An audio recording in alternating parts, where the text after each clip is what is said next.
الأصدقاء السلام عليكم. Bonjour ou bonsoir les amis. J'espère que vous allez bien partout où vous vous trouvez. En tout cas, c'est ce que je vous souhaite. Et pour le meilleur de toutes les situations et de toutes les circonstances, bienvenue sur votre chaîne Bled Maralibia qui attend comme toujours vos encouragements qui nous font beaucoup de bien et dont nous avons bien besoin. Merci pour vos commentaires, merci pour vos compliments et merci aussi pour vos précieux conseils. Mais abonnez-vous pour rester tout simplement branché avec votre chaîne et recevoir les infos le plus rapidement possible. الأصدقاء نتمنى تكونوا بخير وعلى خير أينما كنتم. أهلا وسهلا بكم ومرحبا بكم في قناتكم. Cette séquence revient sur ces fameuses relations très tumultueuses, relations entre la France et le Maghreb, dont un certain président de la République française, décidément, impute les tensions à certaines complexités organisationnelles. En effet, les relations entre la France et les pays du Maghreb, ainsi que ceux du Proche-Orient, continuent de susciter des débats et des discussions, tous azimuts, surtout au nord et au sud de cette Méditerranée. Et pas plus tard que ce lundi dernier, le président français a abordé cette question en cherchant à minimiser la part de responsabilité de la France dans les multiples crises qui ont émergé avec ses partenaires historiques tels que le Maroc, par exemple, entre autres. En effet, ce président français, Emmanuel Macron, refuse toujours de reconnaître son implication dans la détérioration des liens entre la France et des pays du Maghreb, ainsi que du Proche-Orient et Moyen-Orient. Emmanuel Macron attribue plutôt des tensions à la situation générale de la région et à ses complexités dites organisationnelles. Mais en ce qui concerne les relations avec l'Algérie, Emmanuel Macron a franchi une nouvelle étape dans la manière dont il traite la question de l'histoire et de la mémoire, un sujet qui a longtemps influencé les relations bilatérales. Récemment, un décret a été publié dans le bulletin officiel français pour faciliter l'accès et la consultation des archives liées à la guerre d'Algérie, notamment celles concernant les mineurs, comme on dit.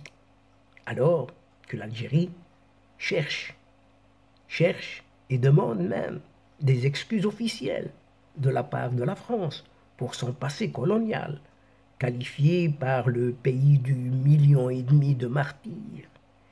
Emmanuel Macron maintient sa position ferme et avait déjà déclaré en début d'année qu'il n'était pas contraint de demander pardon aux Algériens. Et cette démarche française suscite diverses interprétations. Certains y voient un renforcement des liens entre la France et l'Algérie, tandis que d'autres la perçoivent comme une tentative de la France de déstabiliser le régime algérien en utilisant cette question à ses propres fins. Au-delà de sa relation complexe avec son ancienne colonie, Emmanuel Macron cherche à repenser très profondément les partenariats de la France avec les pays du Maghreb et de la Méditerranée. Cette ambition a été exprimée lors d'un discours devant les ambassadeurs français à Paris ce lundi 28 août dernier. Bien qu'il se félicite des initiatives déployées par son gouvernement, autosatisfaction à destination de la société civile, il reconnaît que les relations bilatérales ne sont pas au niveau où elles devraient être avec les pays comme le Maroc, l'Algérie, la Tunisie, la Libye, l'Égypte, ainsi que d'autres pays du Proche et Moyen-Orient. C'est un fait. C'est un fait sans précédent dans l'histoire de la Ve République que la France se trouve en désaccord avec autant de pays. Ainsi, on a l'impression qu'Emmanuel Macron exclut toute responsabilité, sa responsabilité, mais il implique la responsabilité de la France dans tous les cas, dans les tensions diplomatiques. Et Emmanuel Macron nie que les tensions résultent d'un manque d'engagement de la part de la France, que ce soit en matière de mémoire ou d'économie. Et toujours, Emmanuel Macron attribue plutôt la détérioration des relations à la crise générale de la région et à son organisation caractérisée par des hostilités et des difficultés variées. Autrement dit, la faute aux autres, ce n'est pas la mienne. Par ailleurs, Emmanuel Macron a annoncé la mise en place d'initiatives bilatérales dans les mois à venir envers ces pays-là. On verra. Et il prévoit également la consolidation d'un certain agenda de relance intergouvernementale avec la région méditerranéenne d'ici la fin de l'année, sous l'égide d'une certaine ministre des Affaires étrangères qui a visité ces pays déjà. Et en rejetant la faute des crises sur d'autres acteurs, c'est jamais le président lui-même. Et le président français réitère sa position du 27 février dernier concernant les tensions avec le Maroc. Emmanuel Macron avait alors affirmé sa volonté de coopérer avec le Maroc et nié que la France ait contribué aux difficultés.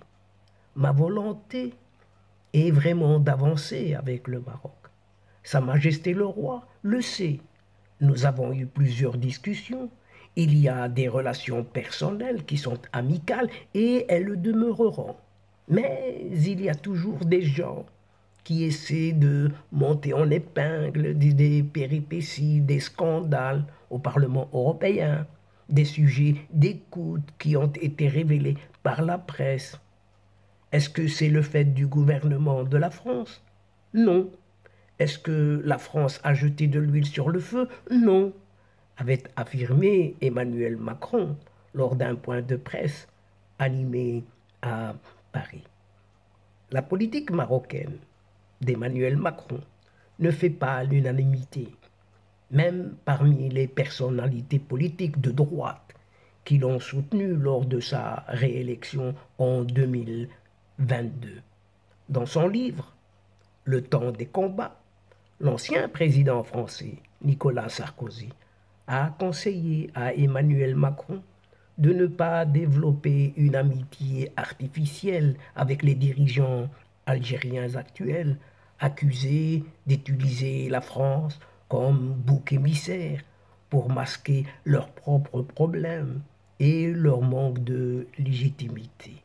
De plus, 94 parlementaires français avaient récemment critiqué les hésitations de la France concernant le Sahara marocain et la politique d'équilibriste vacillante pour ménager cette Algérie.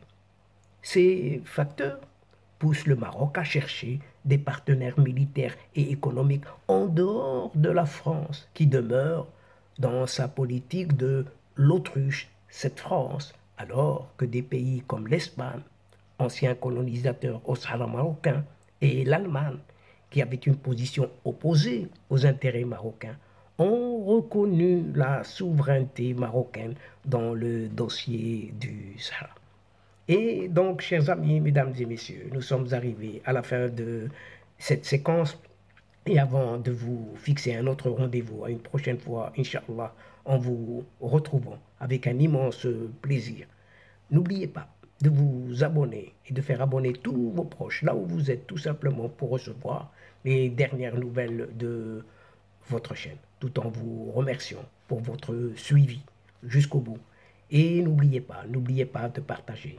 Partagez partout où vous êtes et où vous pouvez le faire, tout simplement.